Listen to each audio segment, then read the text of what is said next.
ব্যাংককে একান্তে সময় কাটাচ্ছেন রাফসান জেফার। গেল বছরে বিচ্ছেদ হয়েছে জনপ্রিয় উপস্থাপক রাফসান সাবাবের। সে সময় গুঞ্জন উঠেছিল সঙ্গীতশিল্পী জেফারের সঙ্গে পরকীয়ার জেরে রাফসানের সংসার ভাঙে। তবে সে সময় এ বিষয়ে কোনো সত্যতা পাওয়া যায়নি। এর মধ্যে এবার রাফসান সাবাব ও জেফারকে একসঙ্গে দেখা গেল ব্যাংককে। সেখানে একান্তে সময় কাটাচ্ছেন তারা।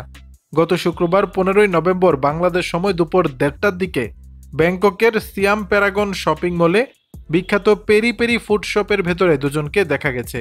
সঙ্গে ছিলেন আরও দুজন। ধারণা করা হচ্ছে ওই দুজন পরিবারের সদস্য। এদিন রেস্টুরেন্টের ভিতরে রাফসান ও জেফার পাশাপাশি বসে পছন্দের খাবারের অর্ডার দিয়েছেন।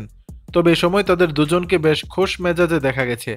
রাফসান গ্রিন টাইপের শার্ট আর জেফার পরেছিলেন ওয়েস্টার্ন ড্রেস। দুজনে একসঙ্গে অন্তরঙ্গ হয়ে ছবি তুলেছেন। খাবার খেতে খেতে কিছুটা একান্ত সময় কাটিয়েছেন তারা।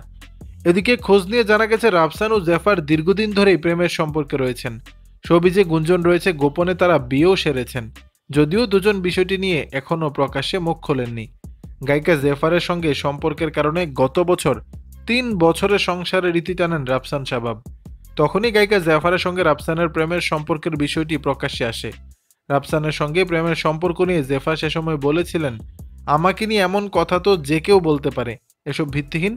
মানুষ যখন একটা রসালো খবর বানাতে পারে কেউ সেটার সুযোগ মিস করে না। আমার সঙ্গে রাফসানের সম্পর্ক হওয়ার কোনো সুযোগ নেই। আমাকে যে এখানে টানা হয়েছে বলবো এটা খারাপ একটা কাজ হয়েছে। দর্শক, বিষয়টি নিয়ে আপনাদের মতামত জানাবেন নিচের কমেন্ট বক্সে।